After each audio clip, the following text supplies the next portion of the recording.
Pokemon! It's Pikachu!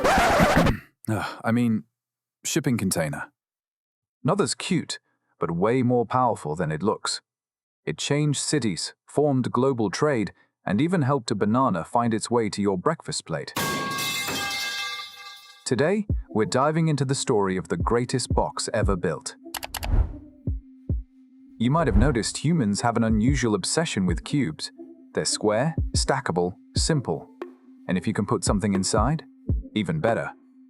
For thousands of years, we've built all kinds of boxes. To store, protect, display, to house our ancestors, or just to look rich. And, of course, we're not the only species that loves boxes. But none of those boxes changed the world. Not like this one. So what made the shipping container the goat of boxes? To understand that, let's go back. Way back to... It's time to stop! Well, not that far. Just 1950. Before the 1950s, the shipping container as you know it today didn't exist. Before containers, goods were shipped as break bulk cargo. That meant loading and unloading each item individually. This wasn't just an inconvenience. It shaped how cities were built. To keep trade moving, factories and warehouses clustered near ports. Port areas became the beating hearts of industrial economies, acting as both shipping hubs and production centers. Historically significant port cities around the world, London, Hamburg, Rotterdam, and New York, all developed under these circumstances. Imagine the scene. Dockworkers moved everything by hand, dragging, pushing, shouldering, back and forth between city and port. After goods arrived at the dock from the factory, they needed to be unloaded, registered, and stored in transit sheds one by one. The docks were a mess. Cardboard boxes, wooden crates, barrels, all shapes and sizes, stacked high in tangled piles. Managing it was a nightmare. And loading onto ships? Even worse.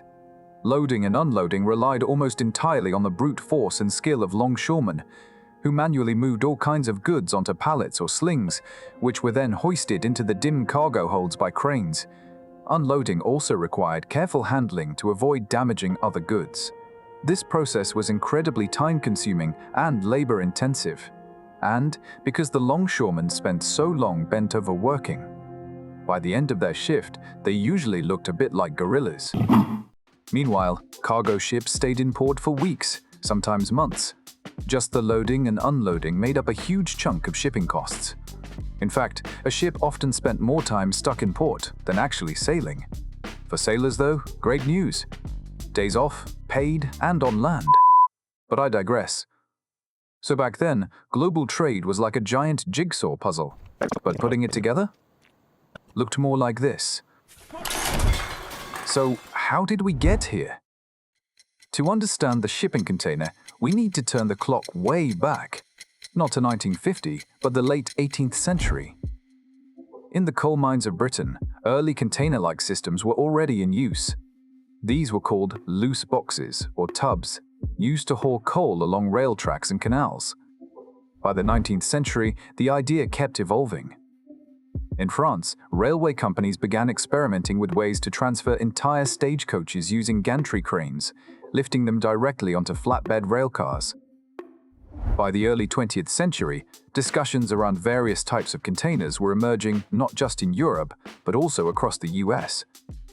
In 1930s America, the Pennsylvania Railroad introduced steel containers designed for smooth transfers between trucks and trains, one of many innovations during this era. Seeing the momentum, the BIC was formed in 1933 to lay down early standards. But back then, their reach didn't go beyond Europe. Then came the Korean War in 1950. To handle massive supply needs, the US military developed Conex, a system designed to boost logistics efficiency. It looked a lot like the containers we use today. But these early attempts still didn't catch on in the wider shipping world. Why not? No standard size, weak materials, inefficient shapes, stacking problems. All that made them impractical for large-scale use. So what changed? It was 1953 in Red Springs, North Carolina. Malcolm McLean, a successful trucking entrepreneur, was working on a bold new plan.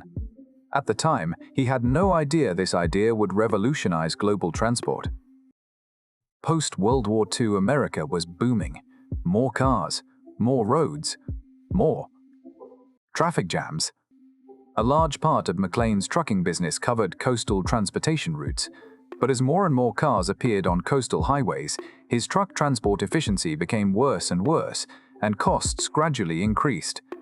Crucially, with the war over, a massive surplus of ex-military ships became available at extremely low rental prices to civilian companies. At that time, this made near-shore shipping much cheaper than trucking, and he worried that his trucking business would be affected. So, he had a thought. What if ships could carry the trailers from trucks? Once docked, local trucks could just pick up those cargo bodies. No need to haul freight the whole way by road. Seemed simple. Except, the law got in the way. The Interstate Commerce Commission had rules. Trucking and shipping had to be kept separate. What did McLean do? I'm here to tell you right now, we don't care. Let me tell you something. We don't care. Jerry, He got clever. In 1955, he created a new company, McLean Industries. He and his siblings took charge. Now here's the catch. The McLean family clearly controlled both the trucking company and the new one. That was a problem. So they pulled off a bold move, transferred control of the trucking company into a trust. Then all three resigned from their old roles. Legally, they were now in the clear. Yeah, boy. Just hours later, McLean Industries acquired Pan Atlantic, the shipping line that would eventually become Sealand. He had just walked away from the trucking empire he built, all for an idea nobody believed would work. Thus, the legend officially began. In March 1955, McLean reached out to an expert in container development, a company called Brown Industries, based in Spokane, Washington. At the time, their chief engineer, Keith Tantlinger, took on the challenge of meeting the demands of this ambitious trucking tycoon. Tantlinger had already built 30-foot aluminum containers back in 1949. They could stack 2 high-on barges. The collaboration between the two progressed quickly. At McLean's request, Tantlinger designed a new 33-foot container. This length maximized the use of the deck space on McLean's converted T2 oil tankers. But containers weren't the only issue. Ports didn't have the cranes to lift large containers that could weigh up to 20 tons. So McLean bought 2 old rotary cranes from a shipyard in Chester, Pennsylvania. Then Tantlinger modified them with a spreader bar, making it easy to grab containers securely. The cranes were installed in Newark and Houston. Everything was finally ready. April 26, 1956. A moment in history. Hundreds of people watched as McLean's crane hoisted containers one by one at an incredible speed onto the converted T2 oil tanker, the SS Ideal X. In under 8 hours, the entire ship was loaded. The Ideal X departed from Port Newark, New Jersey, fully loaded with 58 aluminum containers, heading for Houston, Texas. Although this voyage was short, it marked the beginning of modern container shipping, completely revolutionizing the mode of sea transport. What? You say, where was it revolutionized? McLean's containers were boxy, easy to stack, and used space far better than anything before. All that efficiency meant his shipping costs dropped from nearly 6 per ton to just 16 cents. That's like getting an iPhone for the price of a feature phone. How about that? From then on, McLean was widely hailed as the father of containerization. Did the story just end there? Nope. The truth is, McLean's containers, even with their seamless transfer between trucks, ships, and trains, still weren't enough. To truly become the GOAT, containers had to be universally compatible. But back then, everyone was still using their own set of rules, different sizes, locking mechanisms, and specs. Imagine if every country used a different power outlet. Pure chaos. Wait, that's actually real life. Anyway, that was global shipping before standardization. The fix came in 1961, when the International Organization for Standardization, ISO, rolled out the first official container specs, ISO TC 104. By 1968, they refined it into ISO 668, setting exact dimensions, locking systems, and strength requirements.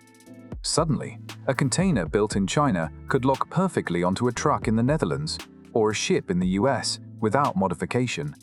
And once standardized containers hit the ports, the chaos started to disappear. No more daily congestion, no more playing Jenga with random crates. Instead, a streamlined system took its place. Port cranes could now load a 40-foot container onto a ship in under a minute. Sea freight costs totally plummeted, and operational efficiency went through the roof, completely transforming the economics of global trade. This insane drop in shipping costs, combined with newfound efficiency, was a game changer. It meant factories across the ocean could suddenly flood foreign markets with their products, and global sea transport volume absolutely skyrocketed. And this, in turn, triggered something massive: globalization. Just look at the numbers. Global sea transport volume soared from 0.55 billion tons in 1950 to 12.29 billion tons in 2023. That's more than a 20-fold increase. The evolved container, now in its complete form, didn't just rule the seas, it totally transformed land transport too. Trucks, trains, and ships could finally work together like a well-oiled machine.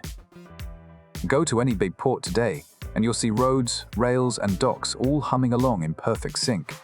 Because of this seamless system, we've gotten so used to containers that we barely notice them anymore. But right now, roughly 90% of all international trade moves by container ship. This means nearly everything you use every day, your phone, your clothes, even many of the things you eat, have crossed oceans inside these standardized metal boxes to get to you. Yes, including that banana. This is a huge win for consumers everywhere, since lower freight rates mean we can get low-priced goods from all over the world. Think about the last time you got something shipped halfway across the world for almost nothing. Maybe it was from Temu, Shein, or even Amazon.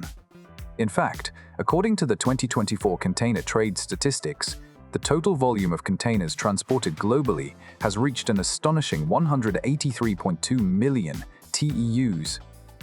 Wait, what's a TEU? It stands for 20-foot equivalent unit. Think of it as the standard size of one container. Specifically, it's 20 feet long, 8 feet wide, and 8.5 feet high. It's the global measuring stick for shipping capacity. And the MSC Arena, the biggest cargo ship in the world, can carry 24,346 of them. That's like sending 280 of McLean's original Ideal X ships out to sea, all at once. So, looking at these mountains of stacked containers, you might wonder, on the turbulent high seas, how do these giant boxes manage to stay perfectly still and not fall into the ocean?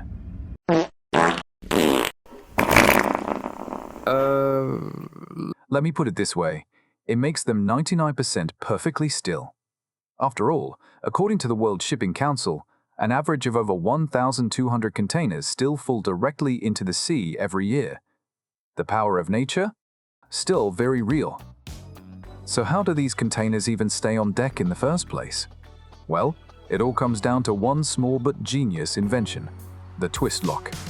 Each shipping container has 8 reinforced corners known as corner castings. On the ship's deck, you'll find corresponding fixtures called deck sockets, and twist locks aren't just used on the deck. They're also placed between containers to allow secure stacking. When a container is hoisted into position, a twist lock is inserted into the corner castings opening. Manual types are first inserted into the lower container's corner casting or deck socket. Once the upper container is in place, the handle is then turned to lock it. Automatic twist locks have no handle. They lock themselves as the container settles into position. But twist locks alone aren't enough, especially when containers are stacked several layers high. That's where lashing rods and turnbuckles come in. Lashing rods are heavy-duty steel bars. One end connects to the ship's hull, while the other hooks into the upper container's corner casting. Through turnbuckles, workers adjust the tension, tightening the rods to pull containers together and provide extra vertical and lateral support to prevent them from tipping or sliding when the ship rolls. Now, beyond these external systems, container ships have one more safety layer: the ship's design itself. Inside the cargo hold, and even on deck, you'll find cell guides. These are strong steel structures that form tight vertical channels. As containers are lowered into the hold or slotted onto deck spaces, they slide down along these guides. The edges keep them snug, limiting horizontal movement almost completely. That not only speeds up loading and unloading, but more importantly, keeps the stacks stable, even in heavy seas. And here's a fun detail. The twist lock and the cell guide were both designed by Keith Tantlinger. But are we surprised? The guy graduated from Berkeley. So, between mechanical locking systems, reinforced lashings, and structural engineering, these clever tools form a multi-layered safety net, one that keeps thousands of containers locked in place and gets them to your door on time, even in the wildest weather. All of it supporting the mission of a simple steel box that changed the world. Containers may not be beautiful, and they're definitely not the smartest invention. But precisely because they're clumsy and simple, they've managed to carry countless goods and dreams across the globe, in ways we never imagined. They're the invisible threads that hold modern society together. Of course, if you like them so much you want to live in one, that's fine too. Me? Nah, not a big fan.